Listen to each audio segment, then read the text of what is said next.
Hello, this is the Watchdog. Welcome back to Fun with Watches. If watches were fun, you'd only need one. Today we're going to review the Phorcydes PH-1. Let's start with the wrist check.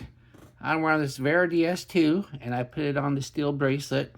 It came with both rubber strap and bracelet, so I swapped it this morning. And Grover's wearing my Seiko 5 SRPD 59. Grogu said that Master Skywalker got a Loth cat for the Jedi Academy, and Grogu named it Oreo. I said, is it because the Loth cat is black and white? He said, no, because he keeps eating all my damn Oreos. All right, let's take a look at the watch. And it came in this little travel case, which is kind of nice and fun. Because sometimes you get boxes and you're never going to keep them, but you'll keep something like this. And something I mentioned too in the unboxing, you actually got a signed warranty card with it, which is rare. So let's get it out of the travel pouch. And here it is, the Phorcydes PH-1. And this is a very impressive watch, considering I only paid about $100 for it. This is the first Phorcydes on my channel. In Greek mythology, the Phorcydes were the offspring of the Greek sea god Phorcys, who didn't have Poseidon's marketing skills. Still not a bad name compared to other micro brands. I like it better than Erebus.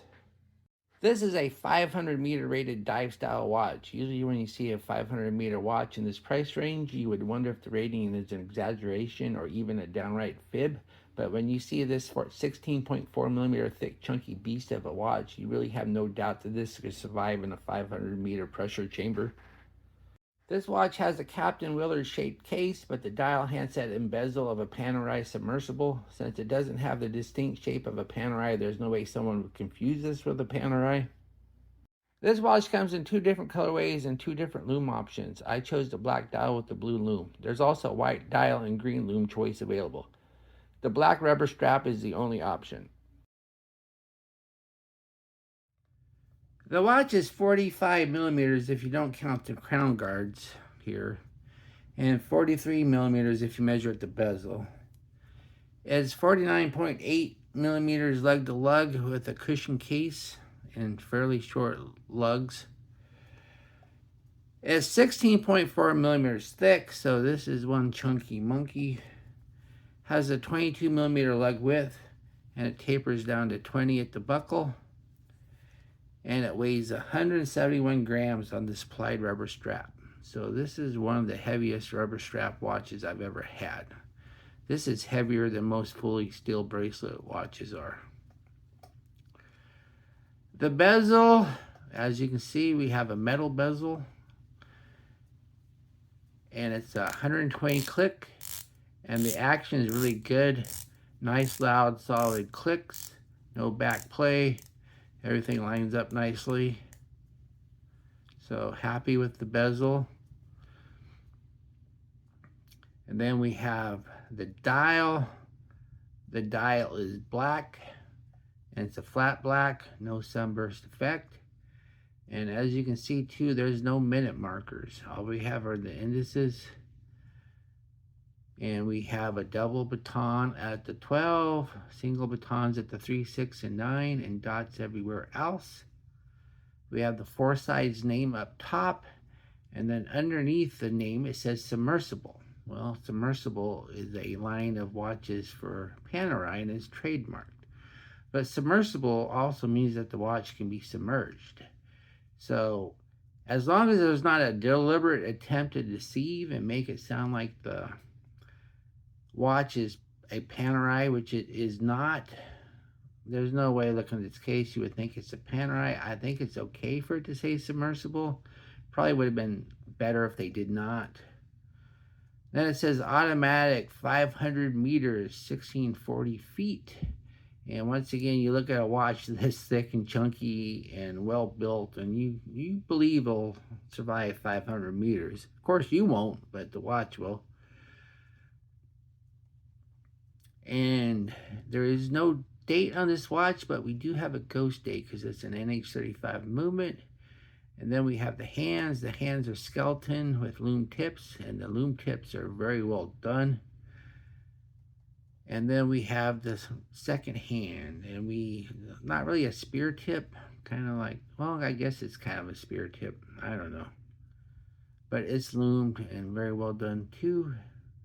This watch has awesome lume, you'll see later in the test. Then we have the crown. The crown is signed. And look at this. This is a Willard style watch with the crown guards. And crown guards like this sometimes make it difficult to screw in a crown. But this, it's a little bit wider at the very end. And so it makes it a little easier to get a grip on it.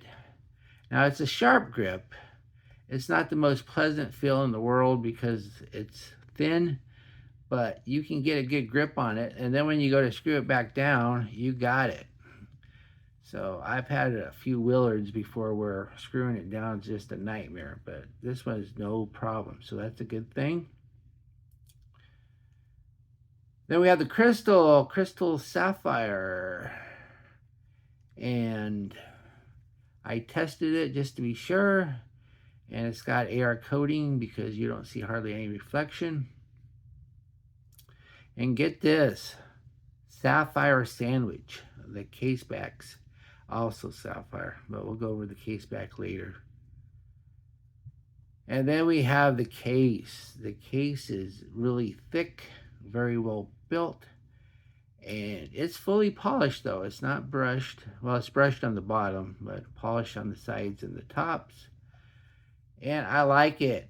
Yeah, it's big, it's chunky, but it's just nice.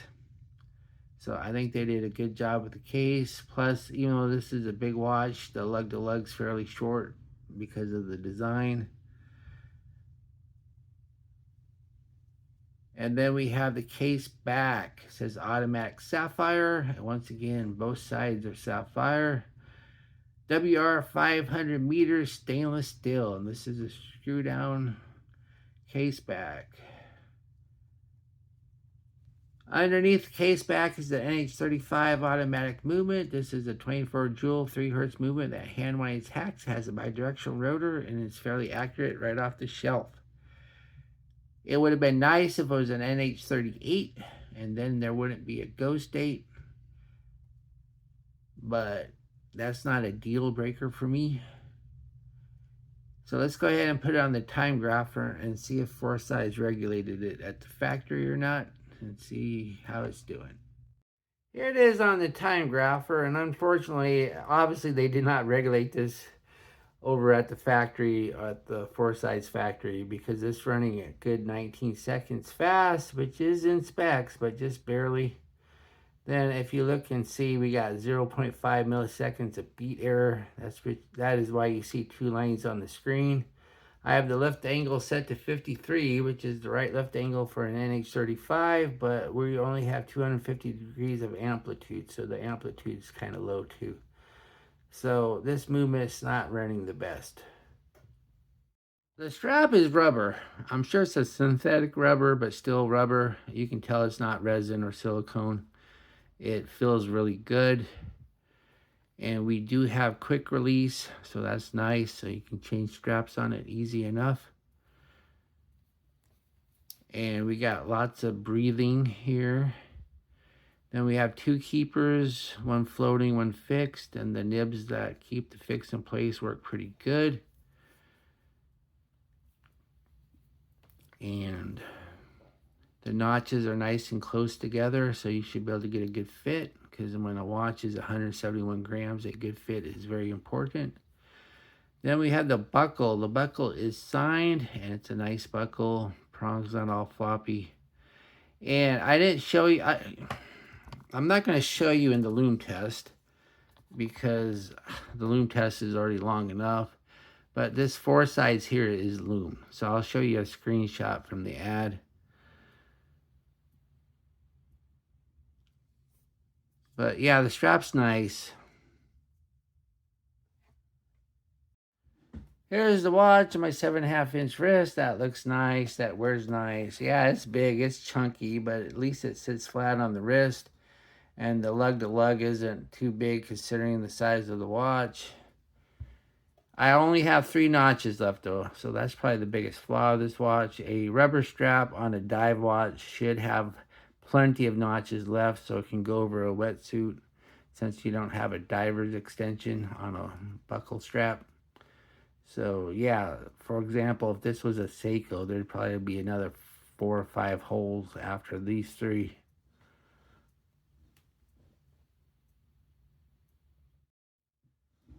And here it is on a brown rally strap.